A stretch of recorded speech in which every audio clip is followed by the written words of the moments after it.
Manx Radio Sport.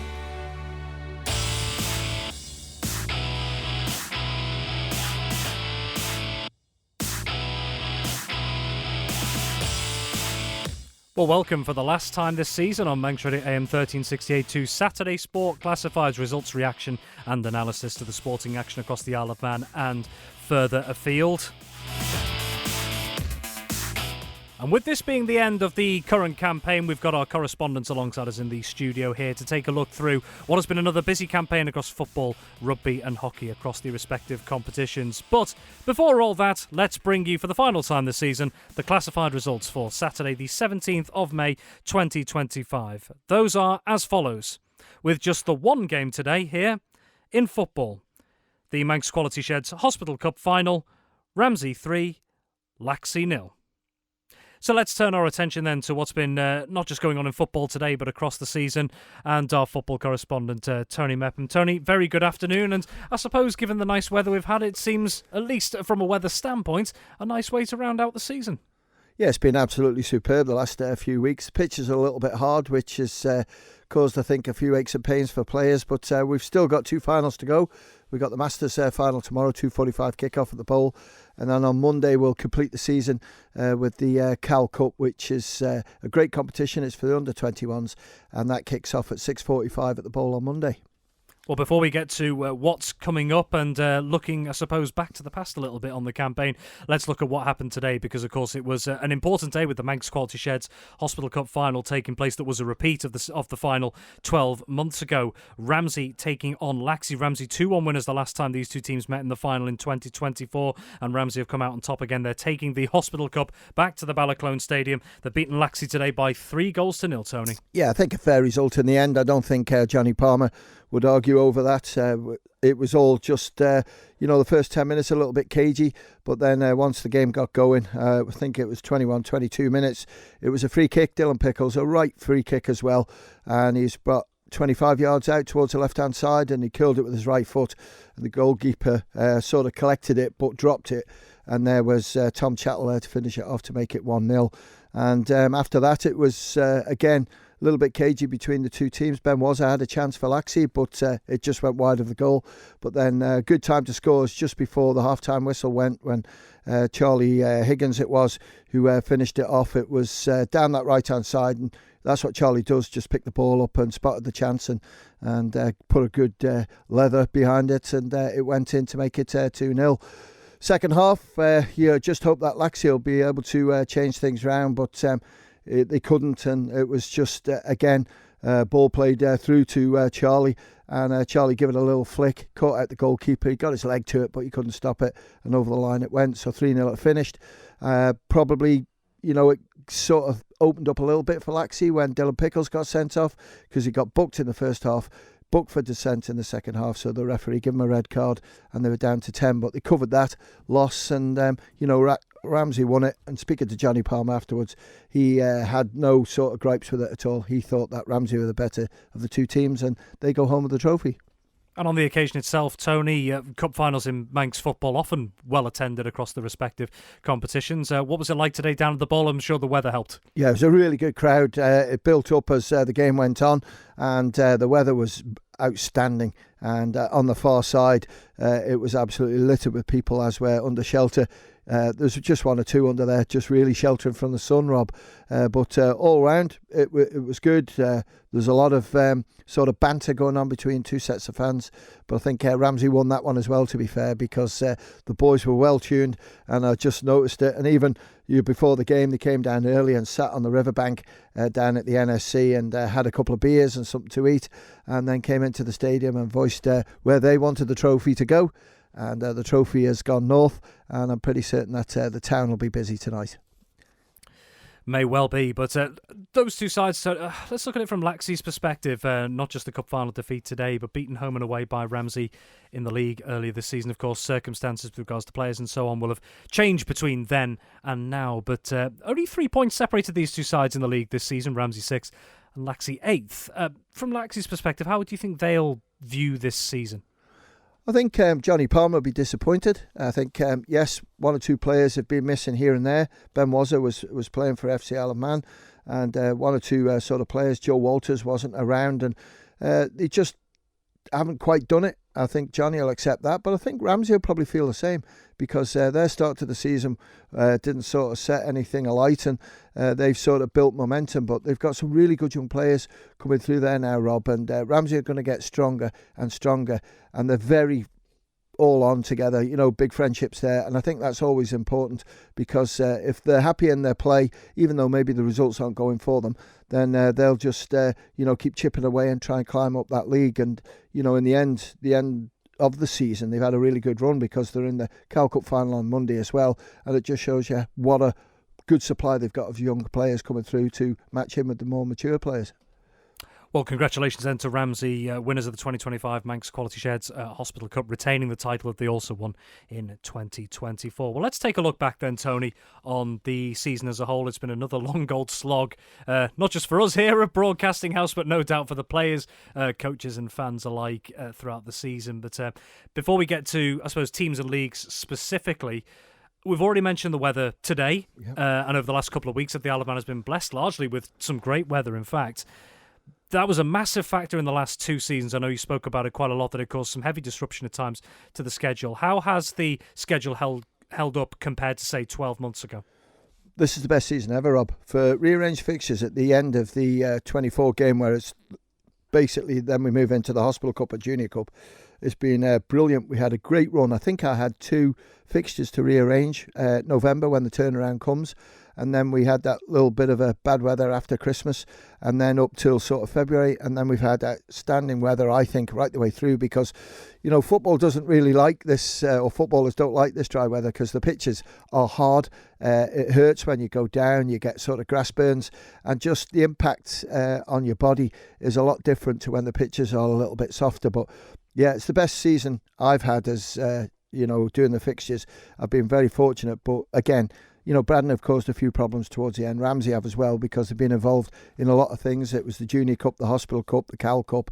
Braddon were involved in the Paul Henry. They were also involved in the Woods Cup, and also, got battling for the league. So it was a real bit of a backlog for those two teams. But we've got there, and with the Masters tomorrow and then the Cal Cup on Monday, that's it, job done. Indeed. Well, let's take a look then at the respective leagues. We'll start with the Canada Life Men's Premier League, and one obvious place it seems to start is, of course, Peel bringing the title back to the west of the island, as they did a couple of seasons ago. So what's been the key for Peel this season to getting things over the line where they couldn't get themselves ahead of the likes of Ayr United, the defending champions last season? I think Ayr United, sort of November to sort of January, February, had a little bit of a dip in form. There were key players missing. Johnny Shields one. I think Sean Kelly was missing for a while as well. So they're two big players for Ayr United. But I think, again, with Peel this year, the younger players are a year wiser. And you can see just coming right the way through that the goals have been able to win them games. And when you look at Thomas Brown, he's been absolutely outstanding. 42 league goals in a 24 league structure is something special. And I'm pretty certain that his name is kicking around for Player of the Year. He's certainly got the Golden Boot. And I'm delighted to say that the Isle of Man national team have got him in Orkney for the Island Games this year. And he's been the standout, I think, for Peel. But then when you look at other people around him, sort of Rhys Oates, you've got Dan Pickering in there. Defensively, I think, was the worry for Peter Kenyock, the manager. But he's managed to be able to cover them cracks, and I don't mean that in a horrible way. You've got like sort of Dan Bell, who's come back in at left back, who's 39, 40 I think it is. I might be doing a justice there. And Dan Bell, I know, is 36ish or whatever. And Daniel Bell's been at Peel now as manager and as captain for a long time, and that's his first championship winning medal. He was absolutely delighted to get that last Saturday. So I think that's been the integration of the younger players in against the older players, and it's paid off dividends for them. Yeah, we won't have time to go through every team across every division this evening, but I just want to touch on Ayr United. They were the defending champions going into this season. They missed out on the title this time, finishing second, but if you actually look in the last 12 months, there's still 3 trophies they've managed to secure. The Eric Fletcher Charity Shield in pre-season, the Plum Properties Railway Cup at the end of 2024, and also the 2025 ECAP FA Cup. I mean, they may be disappointed on how the league's gone, but that must surely be still considered a very positive season. very positive season. I think I've had many a conversation with Nick Hurt, the manager, and Nick has said that they've been able to again bring players in, and they've been able to fill the gaps when top quality players have been missing. But I think Nick knows that at times where they needed the points for the league, they lost out on it, and they drew 2-2 against Foxdale on Tuesday. So it just shows you what sort of a run-in they've had. But they've got good combination of players there. But I think United know if they're going to sort of put a push on, I think certainly Corinthians and Peel next season, then they need one or two sort of players to come in and just cover the players when they're not available, to allow them to come in and cover the spaces that have been left. Well, from the top of the table towards the bottom, and of course 2 teams going down this season. Marown finished bottom of the Premier League this season, just the 4 points from 24 games for them. St George's would have been hard to think for some people a few years ago to see St George's dropping down to the second tier, but they finished 4 points adrift of Onchan in 11th, who stayed up after promotion last season. What next for those 2 sides? Tough one. Marown have got a lot to do. Obviously, they've just lost Keir Morris as well, who's one of the senior coaches. So David Brew's there. Colin Gilbert has come in and done a great job this year because Keir's not been there anyway. But, the players are all behind them from what Brewer was saying. And, all they can do is keep pushing on. St George's is a big sort of build job to go on there. Now, as far as I understand, Johnny Myers is standing down as manager, so I don't know what Johnny's got planned, whether he's just had enough trying to keep the team up. But when you look at senior players, Chris Bass, junior, you've also got Sean Quay and 1 or 2 others. From what I'm hearing is they're going to call it a day as well. So I don't see, with not having a combination side this season, 24-25, where the players are going to be. So I think it's something that St George's need to sit down and sort of work on as a club and see where they can go moving forward. And indeed, just on that, you mentioned one name there, Chris Bass Jr. as well, also now having to manage player-manager commitments as well as the Isle of Man, for the Isle of Man men's national team, I should say, and of course the Island Games coming up this summer as well, so no doubt a big commitment. Let's turn our attention to Ardern and Drug Unlimited Division 2, and Bradham, well, they finished Ardern and Drug Unlimited Division 2 champions. They finished 9 points clear of their nearest challengers, Douglas High School Old Boys. Also went on to win the GH Call at Woods Cup on Easter weekend, and also earlier this week secured the Paul Henry Gold Cup as well. So I suppose the obvious question, Tony, is could it have really gone much better for Bradham this season? Not at all, but they've been in this place before. They've won the treble before, and, the players are there. They're good young players. Liam Kane, I believe, is not going to be available next season. He's finished second in the Silver Boot, so that's a big loss for him. But again, there's a lot of friendship in that team. And I'm sure that there'll be 1 or 2 younger players who used to play for Bradham may come back and sort of help them through. But Will Smith's done a great job. Greg Miller as well, the assistant. And just right the way through the season, they've been able to get out the players what they wanted. OK, it's been a bit of a slog towards the end, but they've got themselves there and they'll be looking forward to play against the big guns in the Premier League next year. Yeah, immediate return to the Canada Life Men's Premier League. Well, joining them in the Canada Life Men's Premier League next season will be Douglas High School Old Boys, who, lost out to Bradham in midweek in the Paul Henry Gold Cup final, but second in Ardern and Drug Unlimited Division 2 on 42 points, so 4 points clear of their nearest challengers, Colby and Ramsey Youth Centre and Old Boys, who should probably get an honourable mention there for how they pushed towards promotion this season. Douglas High School Old Boys, Tony, it's been a couple of years since they were in the top flight as well. On the basis of what they've got this season and how they finished the campaign, how do you reckon they could potentially do? I think they need to bring some players in because there's 1 or 2 sort of players there. Martin King, fine, playing at the back, but Robbie Ward start picking up 1 or 2 injuries now. Chris Coxon's around there, and Chris has come in and sort of helped them through. But they've got some good players in there. Discipline-wise, they need to improve a little bit. I think 1 or 2 of the younger players are a little bit sort of get carried away and get red cards and get bookings and get sin-binned, and it could cost them dearly. But you've just touched on Colby and Ramsey Youth Centre and Old Boys. Absolute credit to those 2 clubs for pushing all the way, certainly Ramsey Youth Centre and Old Boys. And it just shows, maybe not so much with Colby, but certainly with Ramsey Youth Centre and Old Boys, stand faithful with the younger players, and hopefully they'll come up with the goods for you, and they nearly did it this season. Just to look at a couple of other Division 2 teams this season, for different reasons as well. There have been a couple that have faced challenges, and one of those, Douglas Royal, of course. So for a bit of context for those that don't know, they actually took voluntary relegation from the Canada Life Men's Premier League after last season due to a lack of players, so they went down to Division 2, allowing Marown a reprieve, who would have been relegated in their place. 6th in Division 2. How has the rebuild, as far as you're aware, been, Tony, at Douglas Royal? I think it's done okay, because when you look at the sort of signings that they made, sort of September-ish, improved them big time. Jordan Cowan's a good goal scorer, and he finished up their top goal scorer. When you look at Simon Dooley around there as well, he was alongside him. So, it's just a question of Douglas Royal will have a look and just see what players they can bring through. They've got a good team coming through. I think it's in the under-16s. Whether many of them turn 16 this season, I'm not too sure. But if they're playing in the final tomorrow, if they can get them sort of in the team and just be steady, just show patience with them, then I think Douglas Royal can march on. Great facilities, but it's just a shame that 2 or 3 really key players went to FC Alaman and 2 or 3 went to different clubs. 2 others that faced challenges this season. One of those, Michael United, earlier in the season. There was a mass exodus of players and then a rebuild job that had to take place at Michael United. And the first team was still able to turn out every week. And also the combination side, who they were worried for, they got new players in. They've been able to fulfil a good amount of their fixtures. Not every single one throughout the second half of the season, but how big a job of Michael United had this season with what was such a huge obstacle to overcome mid-campaign? I think it's a big job to take on mid-season, to be fair, because at the end of the season you get time to put things in place. But they were just sort of given this sort of mass exodus to try and deal with. And, the FA gave them as much help as they could, as in, time-wise, if they can't sort of field a combination team, it can't be helped. But a massive credit to Michael for just holding it all together. And, when you look at another club that's involved in that league as well, is Malou. It's a real hard slog, and let's just hope that they don't have the same issues next year. I don't think they will. I understand the reasons why it happened, and I get that by the club. But it's all the hard work that all the players, committee put in has held it together, and I'm sure Michael will be fine. You just mentioned one team that I was just going to come on to there, actually, before we just move on to the combination leagues. Malou as well. So if you hadn't seen the news earlier this week, Malou are actually begun their search for a new men's first team manager.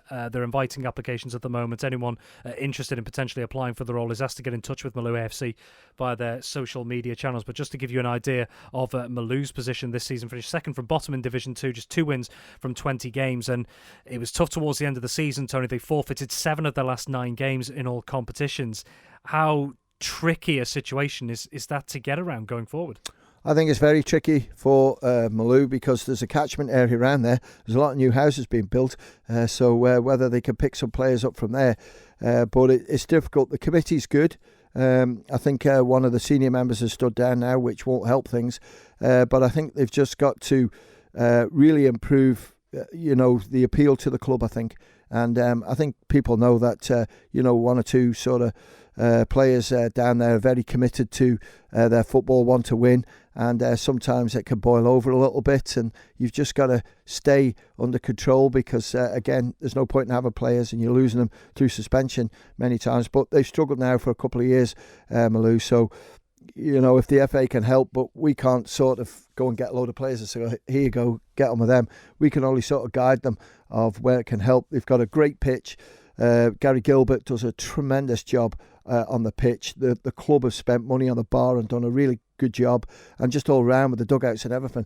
It's just now they need to get players who want to play for them, and hopefully they can get that right, because they are one of the sort of, I think, wealthiest clubs on the island, because when you look at the pitch and everything that they've done, they've had money to spend there, which has been spent in the right way. Well, we'll just have a quick look through the combination divisions as well. Canada Life Combination 1, well, Onken crowned champions this season, winning 18 of their 22 games, upsetting the order a little bit of the likes of Russian United in second and Ramsey in third, who were battling away last season. Well, Tony, Onken Combination winning the Combination 1 title. Did you see this coming at the start of the season? No, I didn't, and I know off air, Rob, many times we had a chat at the start of the season where Onken were running away with it, and I just thought this can't be sustained, and they did do it in the end, and they did it in style. And I was at Onken's dinner last week, and the place was absolutely buzzing, and I don't know how many hours they were taking photographs with that trophy, but it's meant a lot to the club. And when you look at Onken, they've probably got one of the best youth setups on the island now. You go Blackberry Lane on a Saturday morning, it's absolutely littered with cars. Some really good players there. I think Brian Keller was telling me something like 43 coaches they've got involved in the club. So that shows you how many junior teams they've got. And somewhere along the line, they're going to sort of be able to build a team that can sustain themselves in the Premier League. But, this year it was a hard battle for them. Towards the end, they had to work hard to get the useful points to keep them up. Great club, well managed, great players in there. And I think certainly the combination side showed that they've got players there that can slot in that first team and help them. Upsetting the established order, maybe then a little bit towards the top. Rushden United and Ramsey once again back up there as well. Rushden United and Ramsey, how confident are you, I should say, that Rushden United and Ramsey will be challenging toward the sharp end again next season? They'll be there or thereabouts next year as well. They have been now for the last 2 or 3 years. It's always been Ramsey or Rushden. I think there's one or two sort of clubs who are starting to come up now. I think Peel will shape up to a good combination one side. They've got some good young players coming through. And St John's have shown when they won the Junior Cup last week that they can sort of mix it with the big boys. And if they can sort of pick up one or two new players as well, their young players are starting to come through, then that can make them stronger. But, the combination is what it's there for. It's for the older players coming down and it's for the younger players coming into that first team. And it's worked well this season.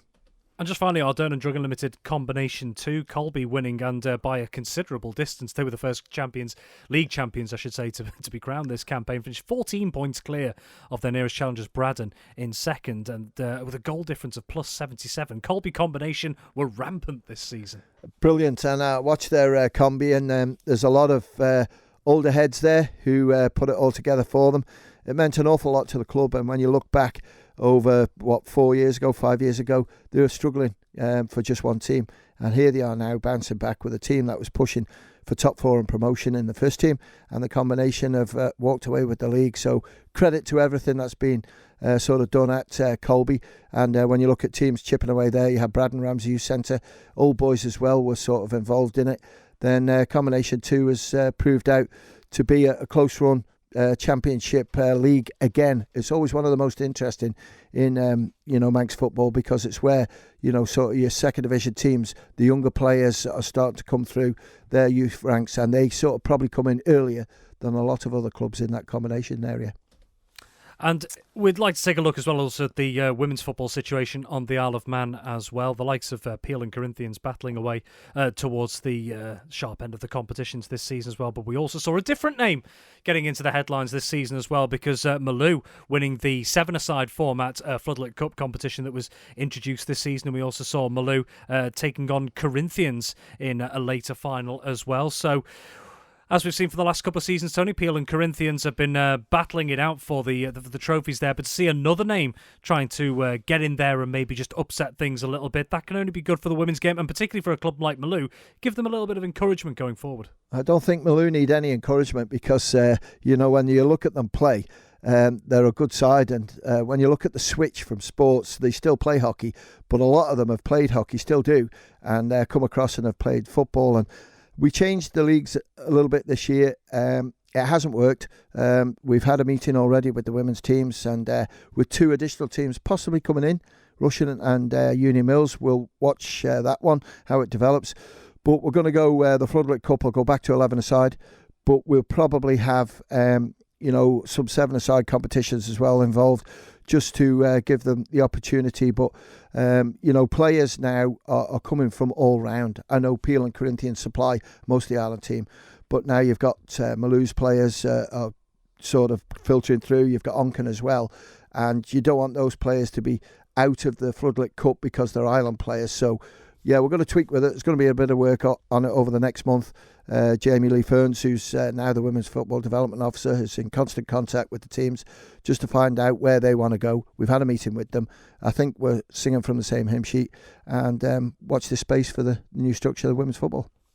And lastly, on the women's football side of things, you mentioned 2 teams there that are potentially looking to maybe get teams into the women's system, Rushden United and also Union Mills as well. If those were to materialise, how encouraging would that be for women's football as a whole? It's something we've covered quite extensively over the past few years, is participation and getting the numbers in there to keep it alive and keep it competitive.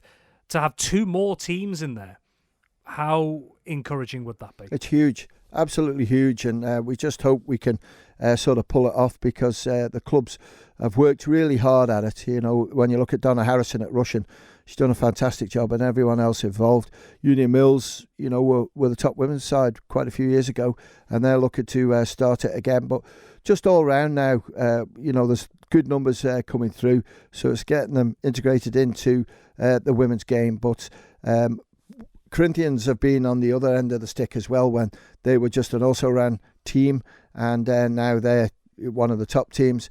And it's, you know, it can be hard, but I just think certainly Malou have shown if you stick at it, it can come good. And by all working together and, you know, sorting things out and having the league programme like they want it, then it can only benefit them. And let's just see how it goes. Indeed. Well, Tony Mepham, thank you very much indeed. Manx Radio Sport.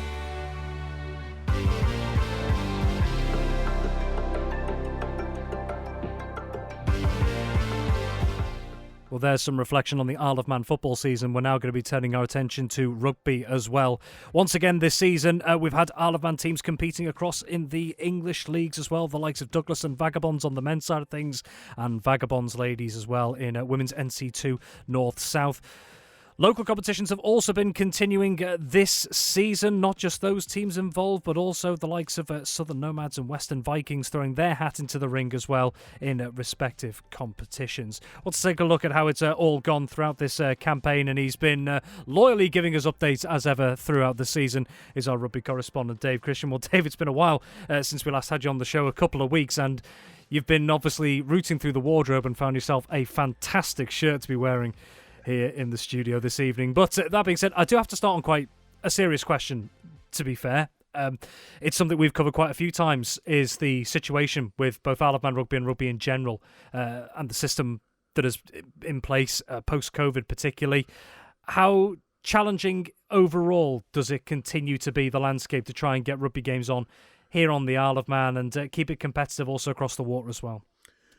It's very difficult, Rob, as you've quite rightly pointed out.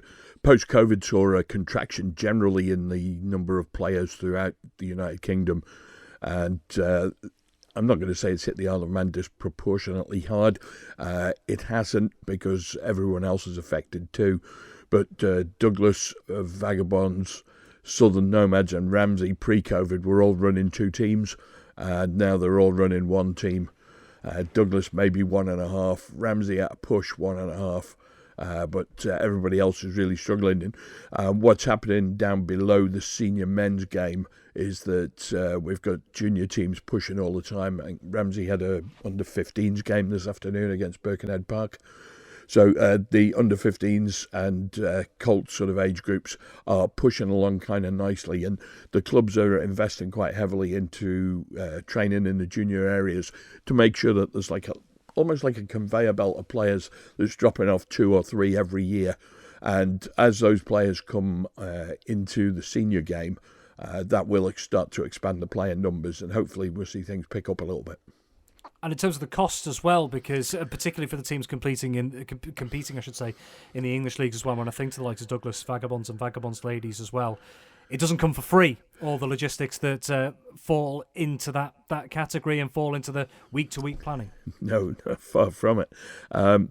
What we've seen this year is, we've seen, I'm not going to say a scandal, but there was a little bit of a mini revolt down at Twickenham in relation to bonus payments paid to the senior executives. They hit performance targets. There was a bonus part of about $1.5 million that dropped into the salaries of 8 or 9 individual officers. There was a bit of a kickback from the clubs. The details were leaked. The Daily Telegraph kicked up a bit of a storm, and it ended up with an emergency general meeting. The chairman of the RFU management board was pressurised. He resigned, and Bill Beaumont came in as an interim fixer. Bill's toured the country seeking the views of clubs, and that resulted in a refocus of the community game, and what we haven't heard yet is exactly what that refocus will mean. It may mean there's some additional funds poured into the lower echelons of rugby, which may have some positive news for travel funding next season. But it's very difficult. I know Ramsey, we've applied to rejoin the leagues. We're waiting a decision on that, but our conditions were we got no RFU funding and we had to pay the travel costs of the teams coming to the Isle of Man as well. So what we thought with RFU funding in there for the teams coming here, we thought that might do if we got maybe 45,000 a season for travel, but that suddenly doubled when we had to fund the other teams as well. Now that this Beaumont initiative has had to refocus on the community game, we're hoping there's some additional funding. It also means that at the bottom counties 3, ADM, Lancashire and Cheshire, there may be more clubs there that can sustain a 14-team league. You may have 15 or 16, and there's maybe an indication that there could be 2 mini-leagues. And that would be most suitable for Ramsey because it immediately reduces the costs. But again, that's all pie in the sky right now because we're waiting to hear back from the RFU, who, as a member, are not the most communicative of organisations. But like you say, there's still a lot of unanswered questions there. But I suppose I could ask you, if more support was to be made available to teams with regards to travel and logistics, in whatever form that may be, how crucial would that be for the sport, not just on the Isle of Man, but wider? It's a difficult question, Rob, from a Ramsey Rugby Club perspective, and as much as I try to stay neutral, that's my club. From a Ramsey perspective, it would be great, because at the moment the domestic competition, which we'll talk about very shortly, is not really enough. However, from anybody else left in the domestic competition, Ramsey's departure is not a good thing because that makes it even worse.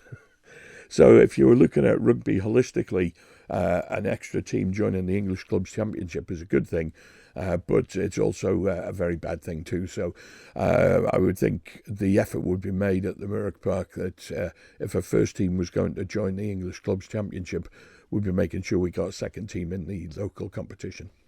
Well, we'll see how that unfolds. And, we started on a very serious note there, I think it's fair to say, on the rugby side of things. So let's turn our attentions to what the teams have achieved throughout the season. And logically, it seems, we'll start with the Isle of Man's highest-ranked side, Douglas, competing in Regional 2 Northwest. Now, this season, for those who haven't been following Douglas, they finished 6th this season, their highest-ever finish in Regional 2 Northwest, winning half of their 22 games and losing the other 11 as well, only finishing just a few points in the grand scheme of things outside of the top 5. So, Dave, from those inside the Douglas setup, how are they viewing the achievement this season?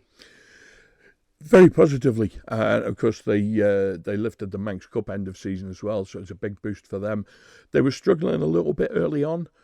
Big signing for them was Nathan Robson, who moved from Ramsey to Douglas.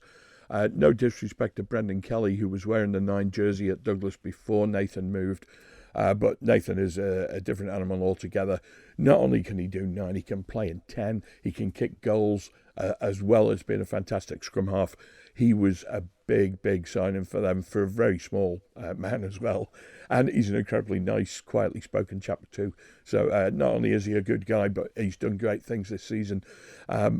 Another guy was Blake Everson. He's turned up. I'm not sure where he came from. Playing in the back row for them. He's a small guy, but a terrier over the ball, and he's winning stuff at turnover all the time. Yes, they've got the big hitters, Liam Kirkpatrick going off the back of the scrum, the skipper Blake Snell from the second row, 2 massive ball carriers there. But those 2 little guys, Blake and Nathan, they've done the job for them this season. Douglas just need maybe 1 or 2 players maybe next season, and I think they can start worrying the promotion places. And just to look at some numbers alongside what you've been saying there, they finished 6th, so just ahead of them was 8 points ahead was Burnage. But one thing you kept pointing out during the season was the amount of bonus points that Douglas were accruing as well. So try bonus points, Douglas picked up 11 and 2 losing bonus points as well. So for those who don't know the system, could you just explain what that maybe tells about a team, even if they're not winning? Well, the first important one of those numbers is a losing bonus point. You get 4 points for a win. If you score 4 tries or more, you get an extra bonus point. If you lose and finish within 7 of the other side, you pick up a losing bonus point. So there are 2 games there where Douglas have lost by just 1 score. And that makes a huge target for the coaches next season. You can turn those 2 losing bonus points into 2 4-point wins, and they're there at the next spot. 8 points, you said the gap was to 5th. That's how small it is. Just 2 more wins, and it might be looking a little bit different. To get to the guys at the very top, you've pretty much got to have the same team home and away, week in, week out. And consistency in team selection is so important. But they're a little way off maybe the top 2, but it depends on what players they come in next season. OK, that's Douglas. Let's turn our attention to Vagabonds. A tough campaign for them this season in Counties 3, ADM, Lancashire and Cheshire. Again, for a little bit of context, at the end of last season, Vagabonds had been previously relegated down to Counties 4 ADM. That was during the last campaign, and at the end of the last campaign, it was the decision was then taken that teams from Counties 4 would then be combined into Counties 3 due to a lack of teams for what would have been Vagabonds level. So Vagabonds ended up effectively going up a league back into Counties 3 ADM. Finished second from bottom this season, just the 4 wins from 22 league games. So what could Vagabonds have really done in their situation, given they're coming up against teams that were supposed to be, I guess, the league above them before the leagues merged? Yeah, it's very difficult, and it's not just Vagabonds either. We've seen that Vagabonds finished up in a 14-team league, but there were actually 16, and they had an unusual way of working out at the start how it was going to finish. We've had 2 teams pull out. Yeah, just for a bit of clarity there, both Blackpool and Old Bedians both dropped out mid-season. Yeah, and that shrunk it back into a 14-team league. But because they were planning something different at the beginning of the season, when the 14-team fixture list was finally released, Vagabonds had a game every weekend from Christmas to Easter. To just point out, just again for clarity, it was 14 teams. It went down to 12 with Old Bedians and Blackpool pulling out. Yeah, so it was very difficult for them, particularly post-Christmas. Next season, I don't know. The best player for me this season has been Tom Gascoigne. Tom tells me that this was his last season, although everybody says they all say that. There'll be another at least 1 or 2 in him yet. But he'd indicated that it's his final season. And he wasn't even playing every week, to be honest. He was in and out because his job puts restrictions on when he can and can't play. Daniel Bonwick, the captain, another important player, he picked up a couple of knocks during the season, and he didn't complete all his games either. So if he's becoming a bit more injury prone and they're going to lose Tom Gascoigne, it may give them problems. And the other big news that came out this week was the team that finished below them, Orrell, have just appointed a new player coach, a gentleman by the name of Denny Solomona.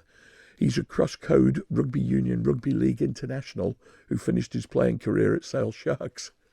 He's going to be here in Counties. Quite a pedigree. He's going to be here in Counties 3 ADM next season. Well, just a last question on Vagabonds before we take a look to the other teams as well. With all those in mind, the challenges and potentially players departing in the summer as well, to put it quite bluntly, would Vagabonds benefit from the league's reshuffling again? Potentially, yeah. And we know that the UK clubs aren't going to be keen if Ramsey were admitted to the competition. They're not going to want to come to the Isle of Man twice. So some sort of split league at Counties 3 and making it 2 8-team leagues would probably suit Ramsey and Vagabonds better. It's less attritional to start with not having to play a game every week from January to Easter, which was a real burden for them. You can split the games out a little bit more evenly and allow them time to, if they wanted, to boast a fixture list, play in the County Cup or Bowl or Vase or Plate, or whichever one it was. They've also got the Papa John's Cup, which they would be eligible to enter if they wanted. And, of course, the Manx Cup, which was a bit harum-scarum at the end of the season, having to play midweek games to fit them all in. And if Vagabonds were in an 8-team league, we could get some of those games played a little bit earlier too. Well, we're going to stick with Bala Fletcher because we're going to turn our attention to Vagabonds ladies competing, women's NC2 North-South, finishing 4th, winning 5 of their 10 games this season. And once again, Dave, there seems to have been a really positive atmosphere around the team, the Vagabonds ladies team, after it underwent some quite heavy changes. Not this season just gone, but the one before as well, with a couple of players moving on as well. But so how are they viewing how the campaign went? They're an enthusiastic bunch. It was the end of the Women's Six Nations a couple of Saturdays back, and they were all out in Ramsey of all places, so they wandered into my local and always gives the place a little bit of a buzz. They're all happy, they're all smiling, they're singing, they just have an amazing amount of fun. And when you just look at the girls before, during and after a match, they really are committed to 100%. And it doesn't matter whether it's the warm-up, the game itself, or the post-match festivities. They're in it, and they're in it for the long haul. Fantastic bunch of players. Some great stars popped up out of the woodwork. Maylin Campbell is one of them. She scores, tackles, does a massive job for them. And her, Leona McGovern, Becca Hicks, and Maisie Murray have all been given the nod from Cheshire. So they've been travelling over to play Cheshire women's games as well. So it's great to see the younger players coming through. Maylin has been amazing this season, but one player that's a little bit underrated maybe is the 10 jersey, Becky Dunn. She's been pulling the strings from that 10 jersey. I think Lauren Ellison had took a break for a child, and Lauren's back in the frame now, but they've left Becky in at 10, and she is doing a fantastic job. She gets that back line moving. You've got some big runners in the middle and some quick girls on the outside. They've got a good team going forward. They could be challenging for promotion next season. Just to add a stat before my next question, in terms of the league, Vagabonds, in terms of points scored, 371. Only the actual league champions, Lee, scored more throughout those 10 games of the season. But one thing that seems to have been the case at Vagabonds as well, that they've been quite proud of as well, is not just the atmosphere within the team, but I think you alluded to it a little bit before as well. They've been bringing new faces, not just into the team, but into the sport as well.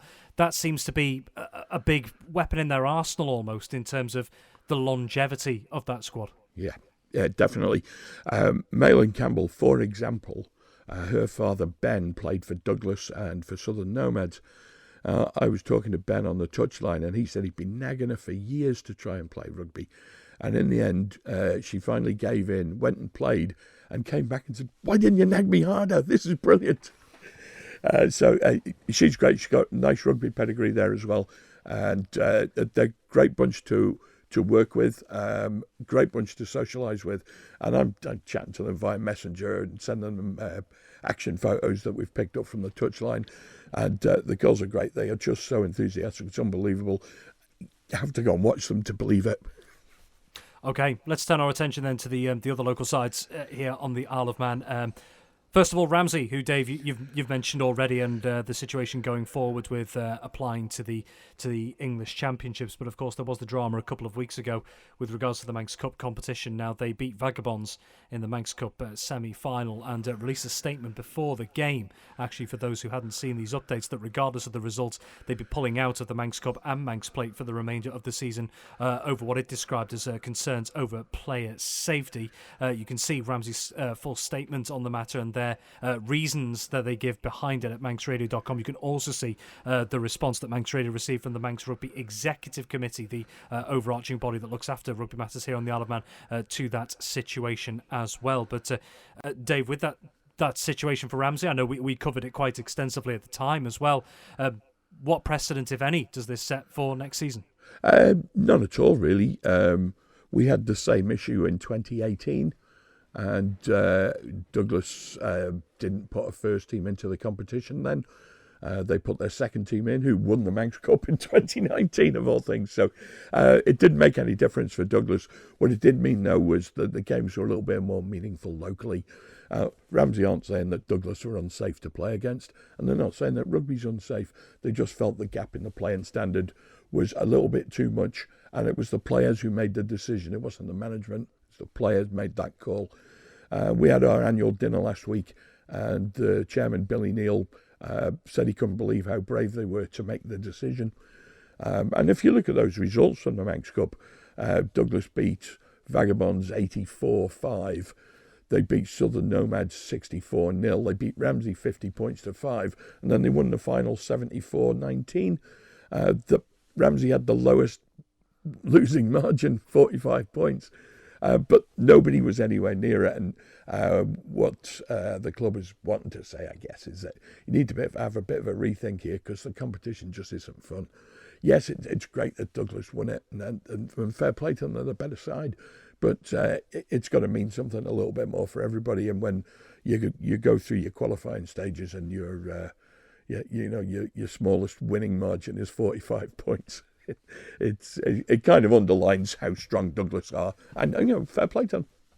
But just on another side completely for Ramsey, and the fact that you've already mentioned previously applying to join the English League structure. If that was to be successful, how exciting a prospect could that be for Ramsey? Well, it for me personally, not very exciting at all, because I have to do all the travel planning. But for everybody else, yes. Ramsey played in the leagues from 2008 up to 2019.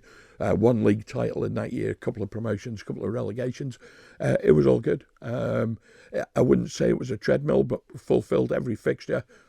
Didn't have any issues at all. It was only post-COVID that we didn't feel able to rejoin. The demands on the cuts in travel money that the RFU had put in were just too big a chunk for us. Pulled out and now kind of left out on a limb. And the domestic competition with Southern Nomads, Western Vikings as well is not really providing the number of fixtures required. As an example, Ramsey have an international ticket allocation for Twickenham of 21 tickets per game. That's determined by the number of 15 assigned matches that's played. It's being cut to 16 next season. And those things have an impact on your supporters and your members as well. And we've pointed this out to the RFU. We put a letter into Bill Beaumont just to say that we're withering on the vine here, and you're kicking us while we're down. Obviously, that we factored into all the various discussions that are going on, and it's a very similar position for Southern Nomads. And to be fair for Ramsey and Southern Nomads, they both made the finals of their respective Cheshire Cup competitions. We had a great weekend at Chester Rugby Club. Unfortunately, no silverware coming back to the Isle of Man. Southern Nomads were beaten by Port Sunlight, and then in the following game, Ramsey were beaten by New Brighton. But both clubs had a massive day out there at Chester, both well supported. Everybody had a great day. And just lastly, must mention as well, one of those that you've just mentioned, Southern Nomads and Western Vikings as well. They've certainly played their part throughout the season, we must say that as well. So for Southern Nomads and Western Vikings, what's the future for them over the next 12 months, do you think? It's going to be difficult. Southern Nomads have got a great guy in the back row, Max Elwig. What a player. He's a doctor at Nobles. They're not sure if he's going to stay any longer than the end of this season. If they can keep him on the books, he's great. Real poach of the ball, athletic, gets around the park, reads the game well, knows his stuff. What competition that's likely to be in is going to be very, very difficult. I know there's a strong view at Ramsey that if the first team goes into the English Clubs Championship, we're going to have a second team out on the field. Dave, thank you very much once again. Manx Radio Sport.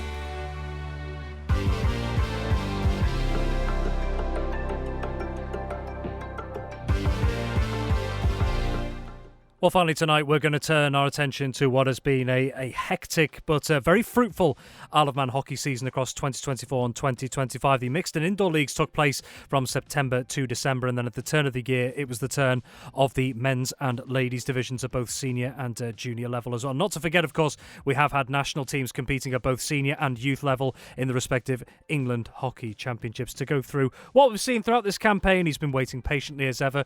Only has to do it for this one final time this season. Our hockey correspondent, Ben Cunningham. Well, Ben, so much to get through. Let's start with what happened in the mixed leagues this season from September to December as well. Again, actually, just before we get to teams, I suppose more specifically, and leagues more specifically, again, hockey fantastically represented on the Isle of Man. 4 full divisions in mixed hockey again this season.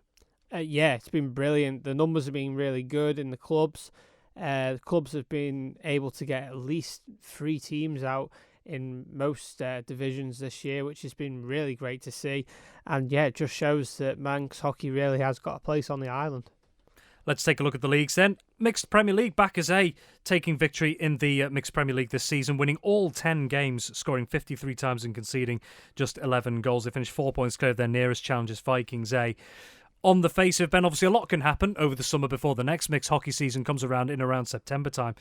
But just on the basis of that, it looks like other teams could have a big job on their hands to try and dethrone Backers next season. Absolutely. You're like you say, the amount of goals Backers scored this season and then the goals that they conceded, it just shows just how strong they are going forward, but how strong they are defensively. And like you say, most teams in that league really had a challenge to try and get a goal past them, but a few teams did. But again, they were just too clinical going forward. I mean, when we watched them most of the season this year, they were just so clinical going forward, and they punished. And at the bottom of the table, Valkyries B were sadly relegated, weren't able to win any of their 10 games, so a tough season for them. Replacing them for next season will be Castletown Southerners, who won Mixed Division 1, so we'll have 2 Castletown teams in the Mixed Premier League next season. Absolutely, and it's going to make things really interesting going into that next year. Of course, Castletown Celts finishing 6th out of 8 in the Premier League, and then Castletown Southerners taking the crown in Mixed Division 1. But of course, remember though, Castletown Southerners weren't leading that division until the last 3 weekends of the season when Backers C messed up.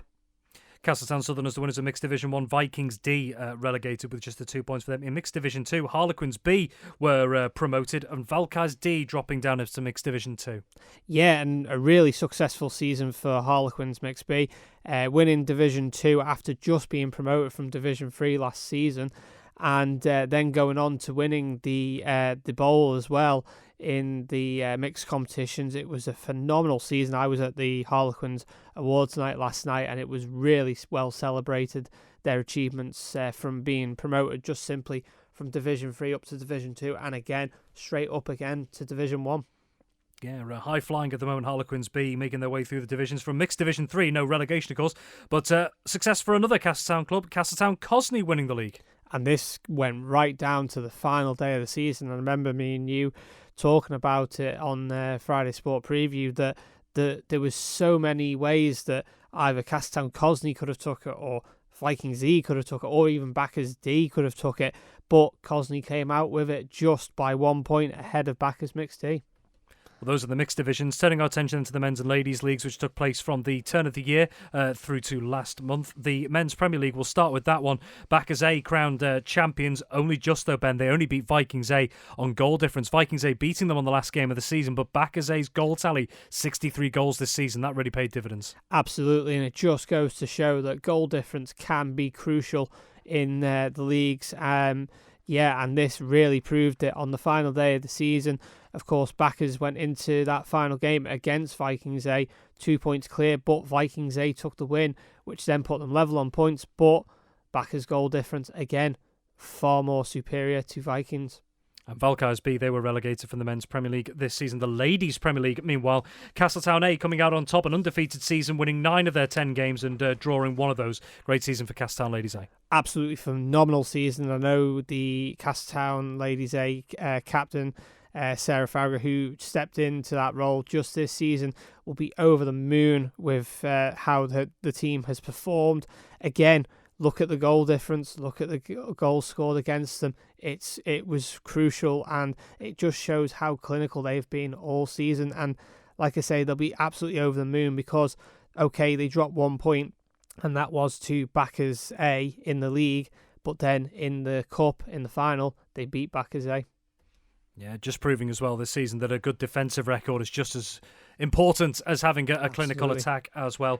Men's Division 1 and 2, the winners of both of these both had undefeated seasons. Vikings B moving up to the top flight, winning 9 of their 10 games and drawing 1. And also Valkyries C winning Men's Division 2 just out of Vikings C. So 2 undefeated champions. That'll fill them with confidence surely for next season. Absolutely, and I mean Vikings Men's B took that title on the last day of the season by beating second place Backers Men's B on the final day of the season, so congratulations to them. They'll be looking forward to being back in the Premier League next season. For Valkyries C though, just pipping Vikings C to that promotion by a point. It was so close when them two sides met every time in the league, and of course it was just as close when they met in the bowl final, and it went to penalty flicks, And who came out on top? Valkyrie C.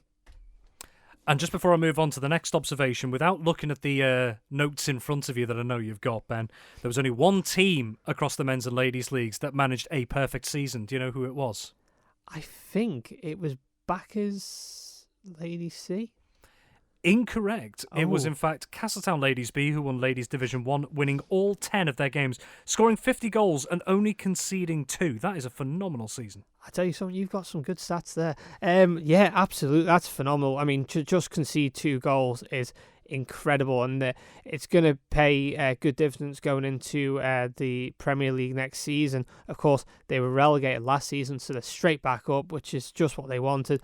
But can they keep that team together? Yeah, it's a strong statement. And just finally, Ladies Division 2, it's Backer C who'll be heading up with their 16-point total, taking over to Ladies Division 1. Good season for them. Absolutely. I know they were gutted that they had to concede that last game of the season to runners-up Valkyries Ladies C because they just couldn't field the team due to availability and injuries. But a real successful season for Backers Ladies C. They go into into Ladies Division 1. Let's see how they perform there.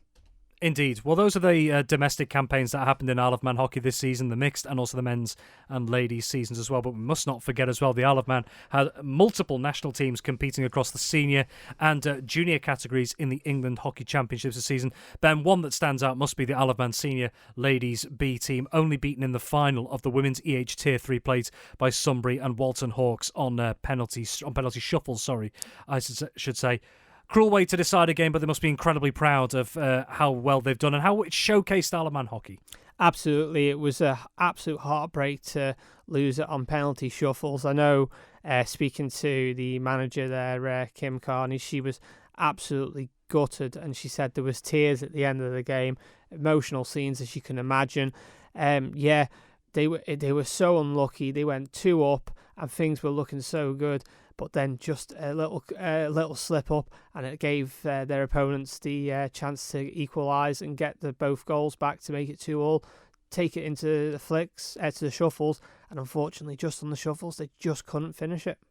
No doubt some valuable lessons learned from their trip to Lee Valley from that one. Absolutely. Well, Ben, got 30 seconds here. Just another quick word. I know we've covered it a few times over the course of the season, but Manx Hockey Association has always pointed out just how grateful it is to the volunteers, the likes of the umpires and also the technical officials as well, who've once again made sure all the games go ahead, and there's always a lot of games. Absolutely, and yeah, big shout out to all the umpires, everyone on the Hockey Association that's been involved this season. It's been a massive effort, and we're pleased to say that everything ran smoothly. And on behalf of the Manx Hockey Association, we'd like to thank Manx Radio for all its support as well.